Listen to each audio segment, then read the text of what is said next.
HighBridge, a division of Recorded Books, presents Concentration, Staying Focused in Times of Distraction by Stefan Van der Stigchel. Translated by Danny Guinan. Read by Perry Daniels. My experience is what I agree to attend to. Only those items which I notice shape my mind. William James, The Principles of Psychology, Volume 1.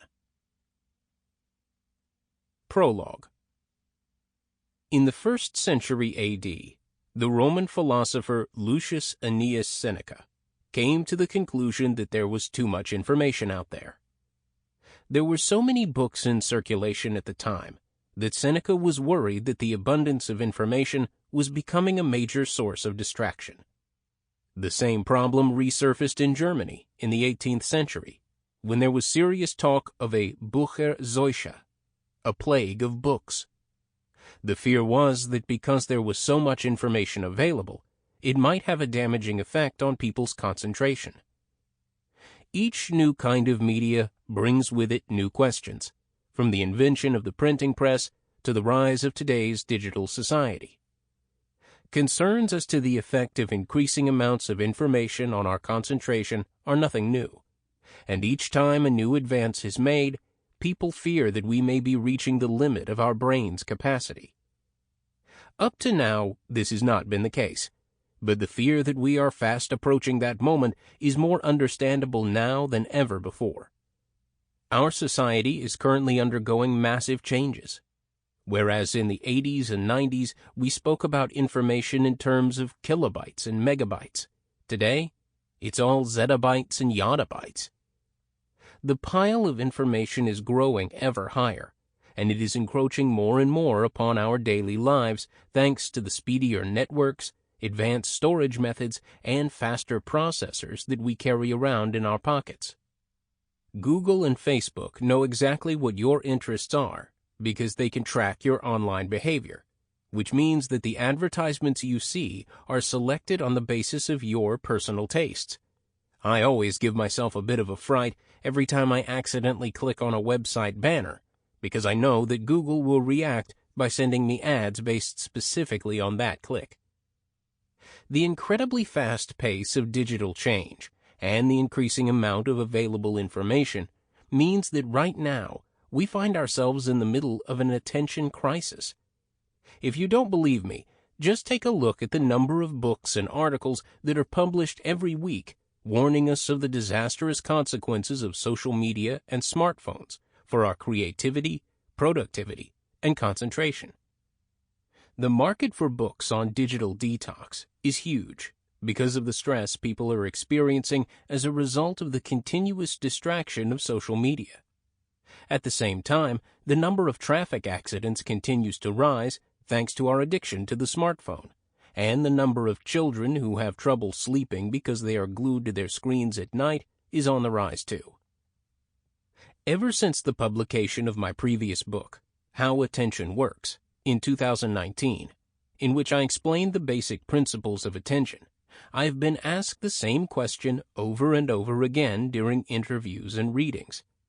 What is the effect of a rapidly changing society on our ability to concentrate?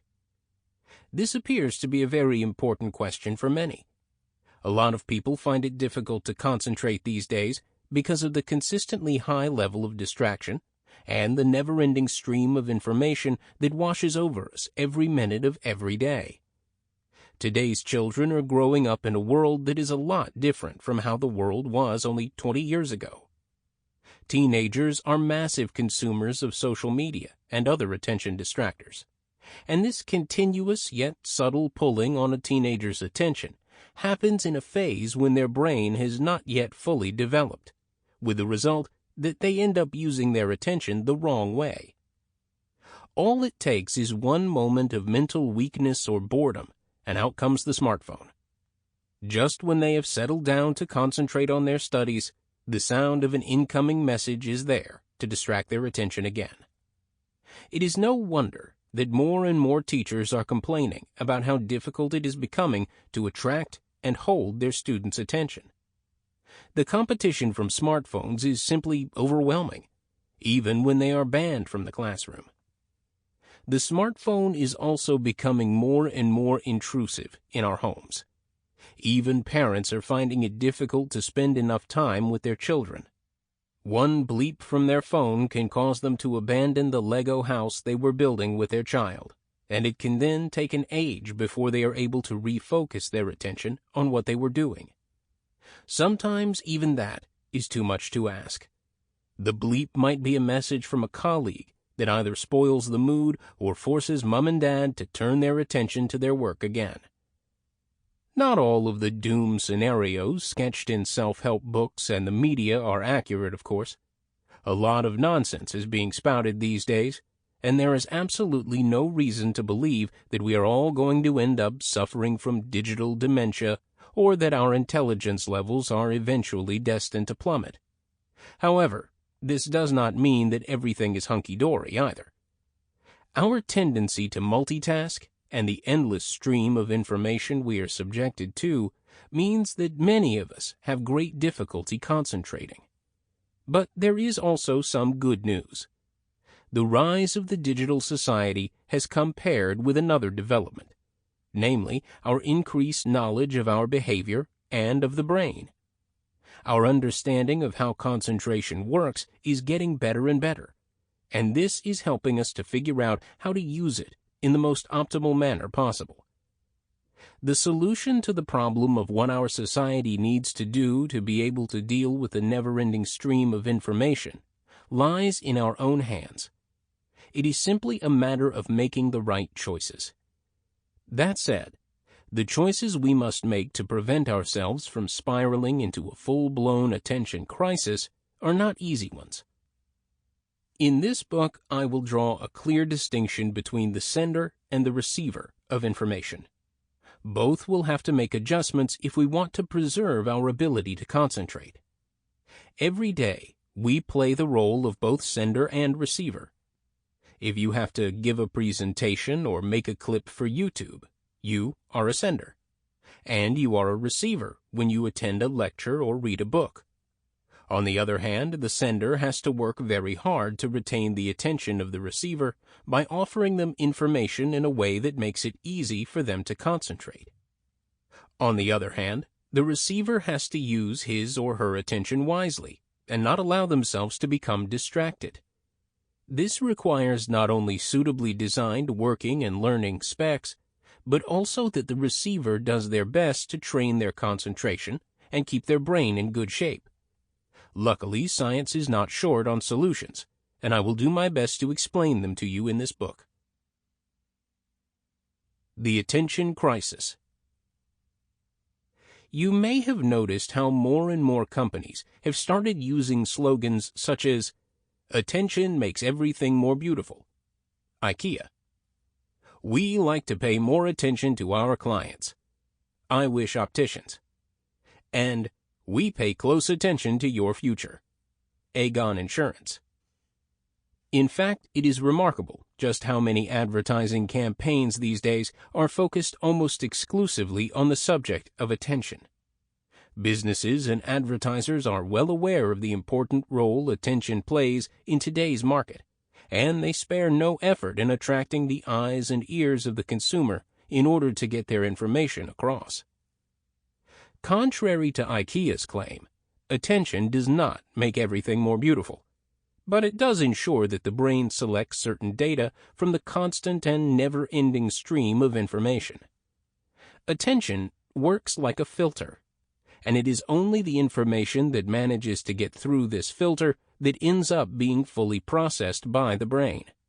All other information is simply ignored. Everything we know is determined, therefore, by where we focus our attention. Our brain has to react extremely quickly to the incredibly complex world around us, and this means that we are constantly required to make decisions. Who has the right of way at the intersection? How much attention should I pay to the message blinking on my phone? The speed at which we must decide often means that we have to make decisions without having the time to consider them fully. Good examples of this are impulse buying, or a spontaneous emotional outburst. In these situations, our decisions are led by our initial reaction. We also draw on our knowledge of the world around us when making these decisions, but that knowledge is based on the things on which we have focused our attention in the past. Attention, therefore, plays a crucial role in every single decision that you make. The attention economy. Attention is a valuable commodity, and one we need to use sparingly, because we only have a limited amount of it at our disposal at any given moment. Over the past few years, a number of authors have published books on the rise of the attention economy and its main item of trade, our very valuable attention. For instance, in his book, The Attention Merchants, Tim Wu describes how the attention economy first put down its roots in the newspaper world. When we read a newspaper, we voluntarily offer our attention to the publisher of that paper, and the first to catch on to this was the Sun in New York. In 1833, newspapers were a luxury item, aimed primarily at the elite, and were sold at a price above the cost price. The owners of the Sun decided to take a different approach. They came up with the idea of selling the voluntary attention of its readers to the newspaper's advertisers. As a result, they were able to sell their paper for as little as 1/6 of the price charged by their competitors, and generated most of their revenue by selling advertising space. The move was a resounding success, and within 1 year, the Sun had become the best-selling newspaper in New York. It is every advertiser's dream. A large, fixed group of consumers with a clear profile spending a large portion of their attention on reading the newspaper each day. Using their knowledge of this target group, advertisers adjusted their messages to match the group's specific needs. This selling of voluntary attention eventually became the basis for today's media landscape. Ads are the most important source of income for companies like Facebook and Google, companies with which we interact every single day. The services they provide may appear free at first glance, but the price, in fact, is a significant chunk of our attention. Advertising agencies know all the rules and tricks for attracting our attention, and the advertisements they design to do so are becoming ever more refined. They tap into our basic emotions, the ones that cause us to regard naked people and scary situations, for example, as very interesting. Eye-catching photos are used to grab our attention, and articles warning us about some calamity or other are almost always the most popular items on news sites. More than ever before, a fierce battle is raging for our attention, a battle that is often dirty and ruthless. Advertisers know exactly what they need to do to distract us. Want to watch a clip on YouTube? First, you'll need to watch this 30-second long advertisement. Want to skip the ad? When you click on the X to close the ad, all it does is lead you to a pop-up window. And there goes another slice of your valuable attention. Even the like button, which was originally introduced to add more positivity to social media, has become just another way of finding out more about users so that the algorithms for advertisements can be made even smarter. Likes also ensure that you are drawn back to social media because you will want to know whether your input is being appreciated or not, which in turn generates the kind of short-term reward that our brains are so fond of. Snapchat works by using a series of messages, or streaks, that friends send to each other, and it requires you to send a message every day if you don't want to be the one responsible for breaking the chain. This can lead to enormous social pressure, something to which young people are particularly sensitive. Attention in the media. The attention economy determines, to a large extent, the way information is disseminated via the media. Throughout history, there have been major changes in the amount of attention we devote to the different kinds of media. This has had an enormous effect on our attention rituals. Around 1920, the radio was still more or less an ad-free zone. People believed there was no place on the radio for commercials, mostly because listening to the radio was seen as a family affair, and a firm line should be drawn at the door of the living room when it came to exposure to advertising. Thanks in part to the increasing popularity of radio, this attitude began to change, and the radio, and later on the television, soon became the perfect medium for disseminating commercial messages. The fact that there were relatively few channels meant that certain broadcasters had enormous reach. Popular programs became known for their attention spikes. People tuned in to certain shows in their millions and voluntarily surrendered all of their attention to a single broadcaster. Because there was so little choice, and just as significantly, the remote control had yet to be invented, this attention was very high in terms of its intensity. People were glued to the radio or TV set and devoted every ounce of their attention to the broadcast. This intense attention for one particular program disappeared when the remote control made its entrance. The new device ensured that there was less attention available for each individual show because people could, and would, switch between different channels without even knowing which shows were being broadcast. Today, we watch television with our finger on the trigger, so to speak. One moment of weakness, and our attention slips, and we zap to the next channel in our perpetual search for new information. When we switch between channels, we are allowing ourselves to be led by our impulses in deciding which channel we will watch. Instead of focusing our attention voluntarily on one particular stream of information, we jump, as if by reflex, from one channel to the next. Program makers have adapted their methods to match this behavior.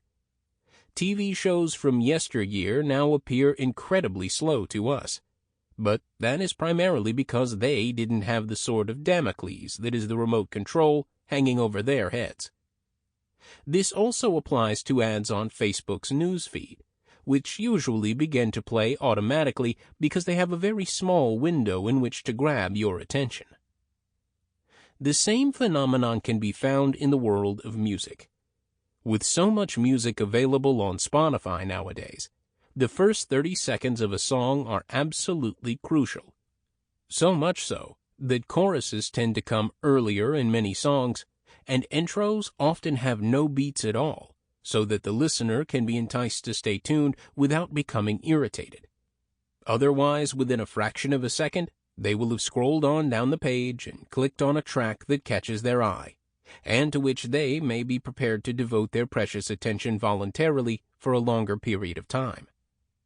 It costs our brain more effort, after all, to focus on something for a relatively long period of time than to be led by whatever information comes in randomly from the outside world. The latter requires no control. In short, the attention economy ensures that information is disseminated at an increasingly faster pace. Attention and technology. The battle for our attention has become even fiercer as a result of the technological developments and the huge increase in the flow of information. And the stimuli that comes with this battle often distract us from the things that we really want to do. In the library where I am writing this book, I can see lots of students engrossed not in their studies, but in Facebook, Twitter, and Instagram. Was that really what they had in mind when they were cycling to the library this morning? Shouldn't they be working on that all-important essay or reading one of their textbooks instead? Maybe they just became distracted by a notification on their smartphone, alerting them to a new friend request, with the result that their attention is now firmly fixed on social media instead of on their essay. In that case, it will take a lot of effort before they are able to drag themselves away from their smartphone and focus on their work again. Our cell phones have a lot to answer for in the current attention crisis. Between 1985 and 2010, the number of cell phone subscriptions in the United States rose from a modest 340,000 to a whopping 302,900,000. Even the function for which it was originally designed, making a phone call, has become a huge distraction in terms of the amount of attention we pay to the world around us. Although we are able to look around us when making a call, the attention it eats up means that we take in very little of what is actually going on in our immediate surroundings. This has been clearly demonstrated many times in controlled laboratory experiments. But a group of scientists from the Western Washington University decided to test the theory even further on the campus of their university, in an attempt to reveal the extent to which the problem affects our daily lives. In their study, they observed 350 unsuspecting test subjects as they walked across the campus square and categorized them based on what they were doing: talking to another person, chatting on the phone, walking along on their own listening to music, or just walking in silence. Drawing their inspiration from the famous invisible gorilla experiment, the scientists introduced a clown cycling across the square on a unicycle to the scene. Among the test subjects who were listening to music or walking in silence, 1 in 3 responded that they had seen a clown on a unicycle, and nearly 60% of those who were walking with a friend mentioned the clown. But among those who had been talking on their cell phone, only 8% spontaneously remembered the clown. Then the researchers asked a second question: did you see the clown on the unicycle? With prompting, 71% of the people walking with a friend remembered the clown. The numbers were also higher for people listening to music, 61%, and those who were walking alone, 51%. But among those who had been talking on a cell phone, the ability to recall seeing the clown was very low, with only 25% of them saying that they had seen a clown on a unicycle. In addition, the subjects' walking behavior was also analyzed. The test subjects who were talking on their cell phone walked slower and changed direction more often. Many other studies have produced similar results. For example, one field study involving more than 500 test subjects demonstrated that pedestrians engrossed in their cell phones cross the road more slowly and look around them a lot less than pedestrians who are not busy on the phone. These studies show that using a cell phone to make a call leads to reduced situation awareness. An extensive American study into the causes of accidents involving pedestrians concluded that the use of cell phones is becoming an increasingly important factor, and that the number of accidents involving pedestrians talking on their cell phones had doubled in only a few years. These conclusions have been confirmed not only by the aforementioned observation studies, but also by a number of experimental studies in which test subjects were asked to walk a particular route, either with or without their cell phone. The test subjects talking on a cell phone took in less of the world around them and failed to notice many of the eye-catching objects along their route. It seems, therefore, that we are unable to concentrate fully both on our surroundings and the telephone conversation we happen to be conducting. Today, the omnipresence of the cell phone is partly responsible for the rise in traffic accidents, simply because we now pay less attention while in traffic. Why is the cell phone so addictive? We have seen just how much of an influence the cell phone can have on our lives. But why is it so addictive? This can best be explained by first giving a short introduction to the ways in which we acquire our behavior, based on a scientific movement known as behaviorism. Behaviorism was the first movement within the field of psychology to question the standard method of introspection in which test subjects themselves provided the information about what they felt and experienced during an experiment. For example, the introspection technique required test subjects to describe what they experienced while listening to a metronome. They would subsequently identify certain rhythms as being more pleasant than others. Behaviorists believed that these subjective findings were unreliable, so they started conducting experiments in which observable behavior could be measured. Behaviorism officially came into being in 1913 with the publication of the manifesto Psychology as the Behaviorist Views It by John Watson, in which the author suggested that psychological studies should focus their attention on stimulus-response relationships. People react to incoming information as if by reflex, like the way a light goes on when you flip the switch. A stimulus appears from the outside world, and it leads automatically to a reaction, as if you were a machine. The subsequent relationships are formed through conditioning, the acquisition of reflex actions.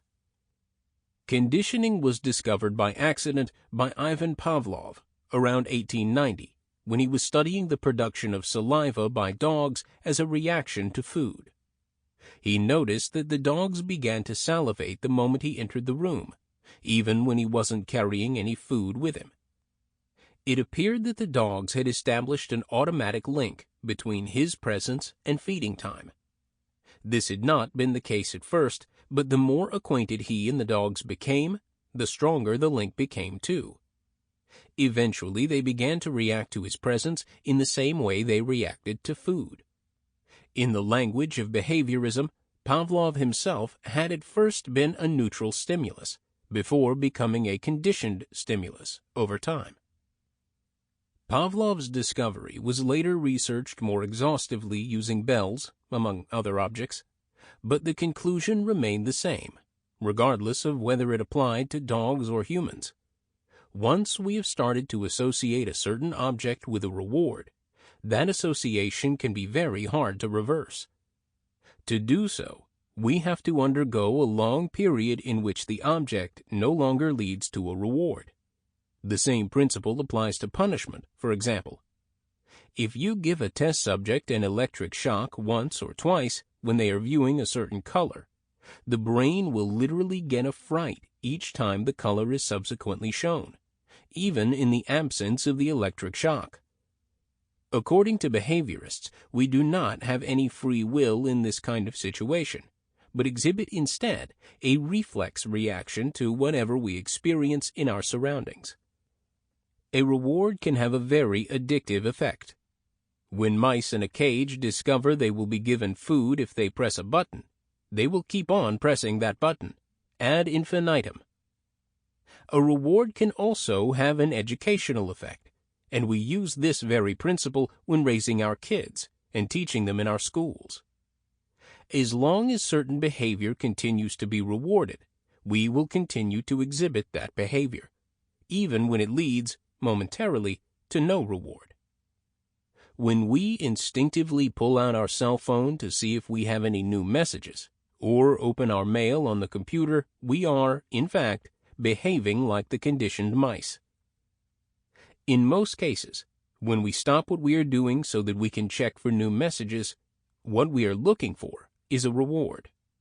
We experience each new message as a kind of reward, whether it is a quick hello from someone who is thinking of you, a funny video with a cat that someone wants to share with you, or even just a work-related email.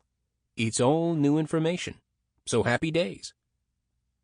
We therefore associate the messages we receive on our cell phones and computers with the likelihood of receiving a reward. This association arises from the fact that in the past, we have probably received messages that we experienced as pleasing, like the message from someone saying a quick hello, and interpreted them as a reward. Like the mice in the cage, we form an association between social media, for example, and a reward, such as a like or a message from a friend. And we continue to press the button, again just like the mice, even when there is no real reason to do so.